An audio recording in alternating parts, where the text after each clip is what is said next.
warung kopi milik Jeffrey.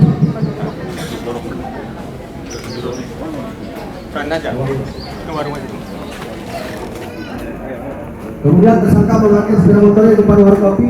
Sekarang aku bayar, tapi kita jumpai dulu kawanku di gor. Dan korban menjawab iya. Dan pada saat itulah timbul niat di pikiran tersangka untuk menghabisi nyawa korban. Dan selanjutnya tersangka bawa korban menuju gor.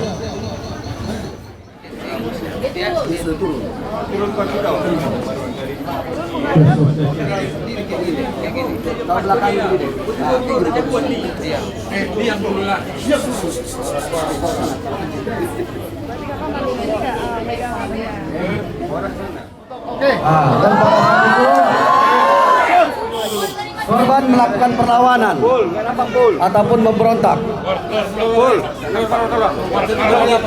Garis. Enggak, belum. Di sini korban memberontak, perlawanan. Nah, mana yang ketutup harus jelas ini arah hidungnya. Ada pegang aja gitu. Berarti kok Dari foto. Iya. Benar. Ada perlawanan pada saat itu. Pasang full. 9. Jam 9. Ada perlawanan. Oke. Ya udah, Bu. Nah, pada saat itu korban melakukan perlawanan ataupun memberontak. Dan kemudian tersangka meninju kepala belakang korban dengan tangan kiri tersangka sebanyak 1 kali. Posisi meninju aja dulu. Ini meninju. Tangan kanan atau tangan kiri? Tangan kiri. Ada. 1 kali. Foto, langsung foto. Ini kan?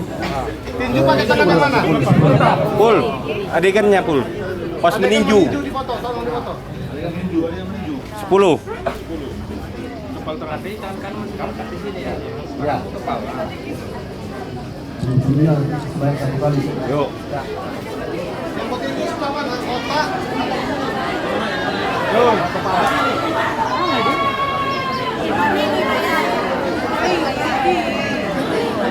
Nah, pada saat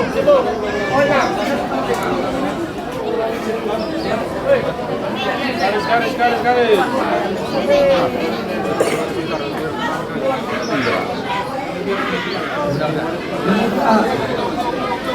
kemudian setelah tersangka meninju kepala korban sebanyak 1 kali, kemudian korban meninju dari kanan tersangka.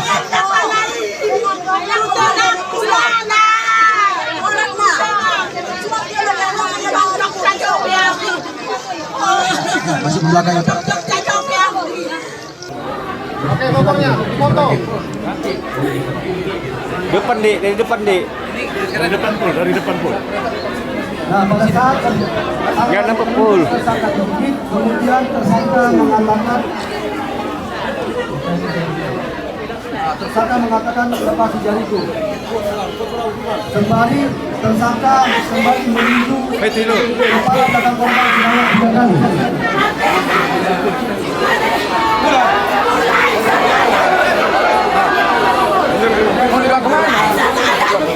Kenapa dibawa?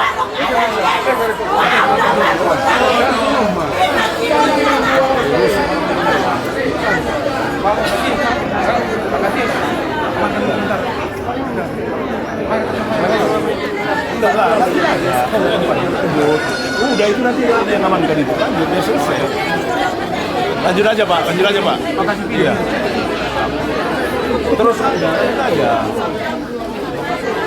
Kan ada di sana yang meliput. Cong, lanjut.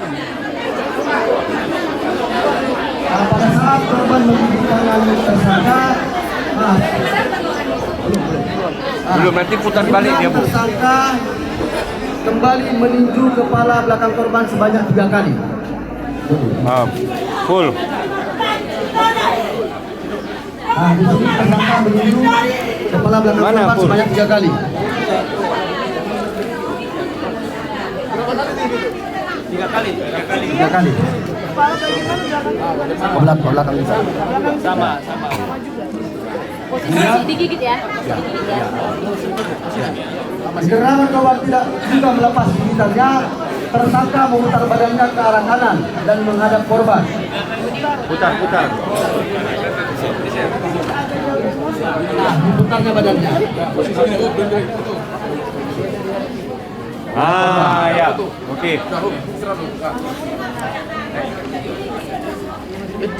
Oh, masih digigit tangan? Ya, posisi tangan begini tuh. Nah. Baru kau tendang perutnya. Nah, setelah berhadapan, kemudian tersangka menendang perut korban dengan menggunakan dengkul kanan tersangka sebanyak 2 kali. Ke arah mana kau tendang? Perut. Perhatikan. Tinggi kakinya. Tinggi kakinya tinggi. Nah, hingga karena tendangan tersebut membuat gigitan korban terlepas dari tersangka dan korban pun terjatuh ke tanah dalam posisi miring. Jangan semangat dulu.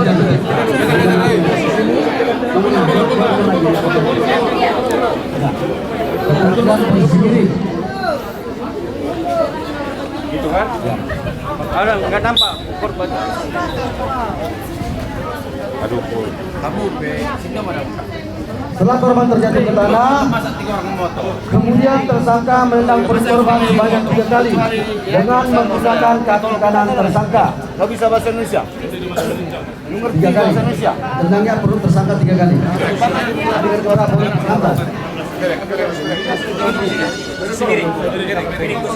Di mana? Ya, pas seperti itu. Sini ada posisi ini. Ya.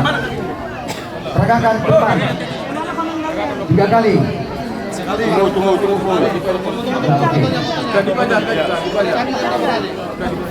Nampak kakinya, tendang. Bareng dan belum Pul. Ya. Dari keterangan tersangka ada mendengar suara orang dari arah kantor dinas sosial.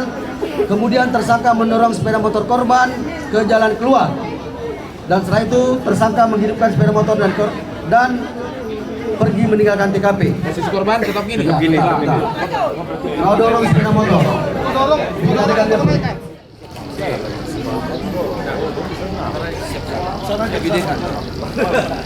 dan pada saat tersangka berada di jalan lintas menuju Langkah Payung tepatnya di Sungai Rombang, tersangka berpikir kembali untuk menghabisi nyawa korban dengan menggunakan pisau. Dan selanjutnya tersangka membeli pisau cutter di salah satu warung yang berada di pinggir jalan lintas tersebut. Tersangka membeli pisau di kios. Bisa tadi belum kau keluar ya? Belum. Ya.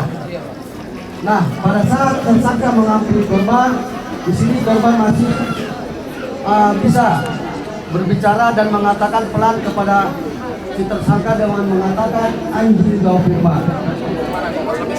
Masih kau dekati. Posisi kau gimana? Waktu gimana posisi? Posisinya Di gini. belakang. Joko berdiri. Jokonya anjing kau firman posisinya gimana? Posisi depannya. Sini dia ngomong. Anjing kau firman. Adegan, Pul. Adegan. Di sini korban mengatakan anjing kau firman. Greg. Dari mana Iwin? Ya. Kemudian dikarenakan hal tersebut tersangka langsung menutup hidung dan mulut korban dengan menggunakan tangan kanan tersangka sampai korban tidak berdaya. Baju tadi mana? Baju tadi? Nah, pakai tangan. Tangan apa pakai kain? Pakai tangan.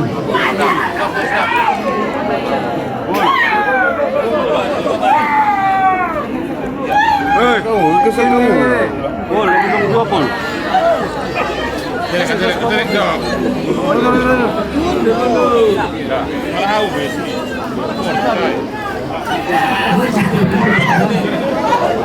Aman tadi dulu. Ini digunakan ini. Pakai tangan aja katanya. Pakai tangan. Dikarenakan tersangka melihat korban masih bernapas, selanjutnya tersangka menarik rambut korban ke arah atas. Wika ya Allah.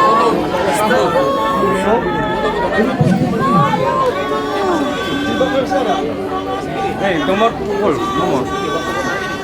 Oh, 23.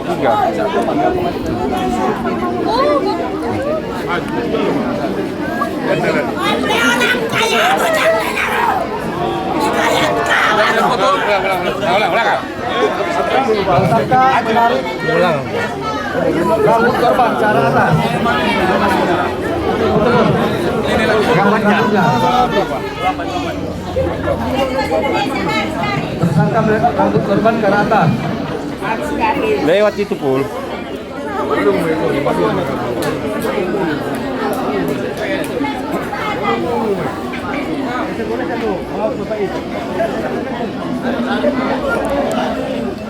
Identifikasinya terbalik pul enggak? Wow.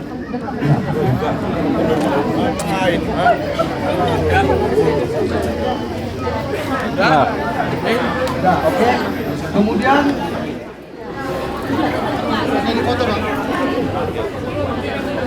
ya, ini pukulnya lagi. Tapi ini tetap bengkak.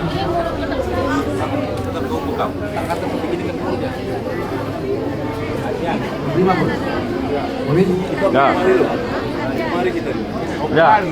Setelah tersangka dan korban lagi bernapas, kemudian tersangka mengangkat korban dan memasukkan korban ke dalam selokan pembuangan air kantor dinas sosial. Angkat. Sini ya, Cong.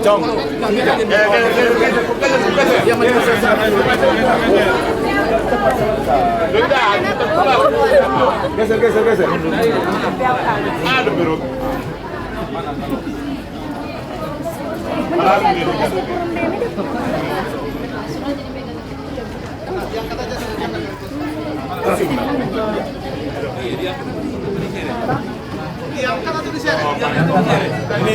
Posisi tangan dan kaki tekan dia.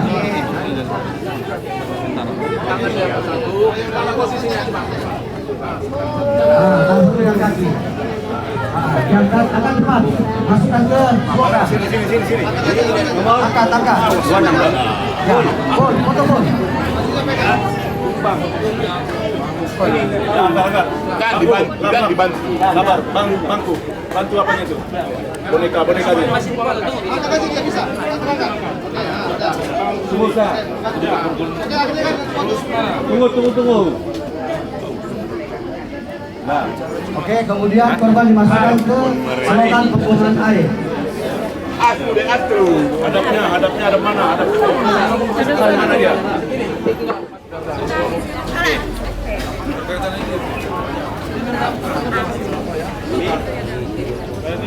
Ambil foto, Pol. Parkir sepeda motor. 35.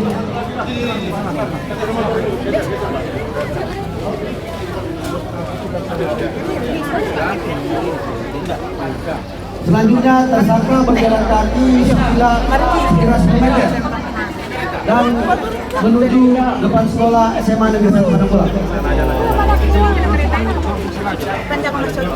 Setelah dipastikan, tersangka menuju ke depan sekolah SMA Negeri 1 Panakula. Penorong. Udah penorong.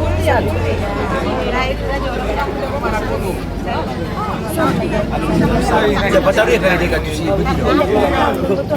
Nyal. Sini ya. Madu. Jangan bisa mendengar.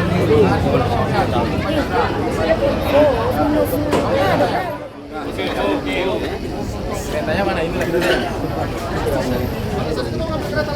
Ambil fotonya, Pol. Kemudian tersangka mengambil sepeda motornya. Nah, ini kereta. Nah. Sepeda motor dia sendiri. Ini kereta sepeda motor ini kan? Bukan ini. Ya, sepeda motornya kan. Ini kan tinggal di TK. Ya. Sepeda motor. Ya, dia mengambil sepeda motornya yang pertama kali diparkirkannya di luar negeri. Ya. Pertama kali. Nanti dipotong apa? Ada sepeda motor. Ada lain. Coba. Katrek. Ambil sepeda motor satu lagi. Pinjam bus.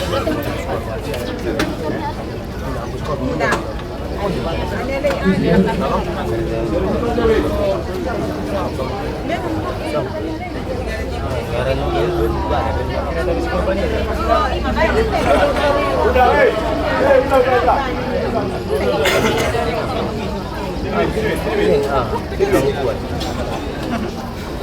Ya.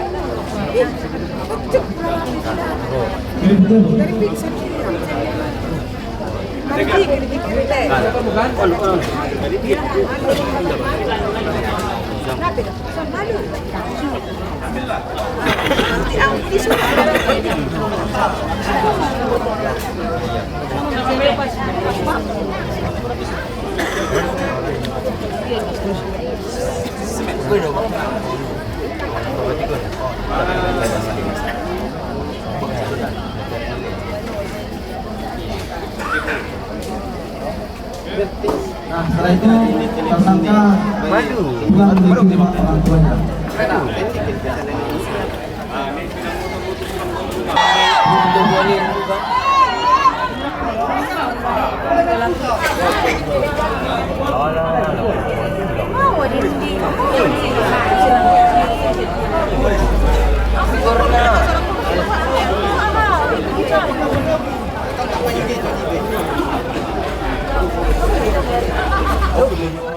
Hari ini kami telah melaksanakan rekonstruksi yang mana kita sama tahu kami sudah selesai melaksanakan rekonstruksi di hari ini dengan 37 adegan. Pada tersangka PH kita terapkan PH Firman Siregar, kita terapkan pasal berlapis. Kami terapkan pasal 338, 340, pembunuhan dengan berencana, dan 365 ayat 3 pencurian dengan kekerasan. Sehingga pelaksanaan rekonstruksi ini adalah untuk mempermudah proses penyidikan yang mana kami akan serahkan ke JPU. Kami rasa itu yang dapat kami sampaikan kepada rekan-rekan. Tim Komandan, motif pelaku Pada kami telah melakukan pemeriksaan. Motif pelaku adalah melakukan pembunuhan akibat korban merasa sakit hati. Tersangka merasa sakit hati terhadap korban, berulang-ulang kali meminta hutang yang tersangka berhutang itu dari kepada korban.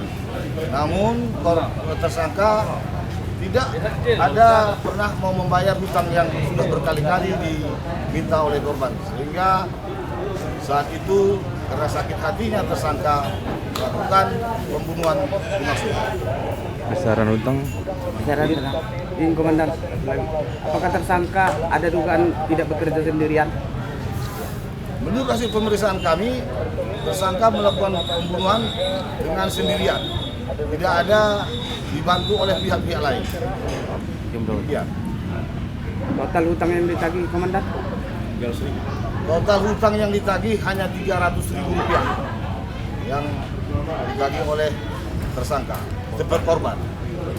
Akan ancaman hukumannya 15 tahun sampai 20 tahun hukum kurungan. Izin Pak Kapolsek terkait psikolog atau pelaku ini gimana? Sepengetahuan kami pada tersangka dalam keadaan sehat. Artinya tidak kami temukan gangguan jiwa atau hal-hal lain. Ya, terima kasih.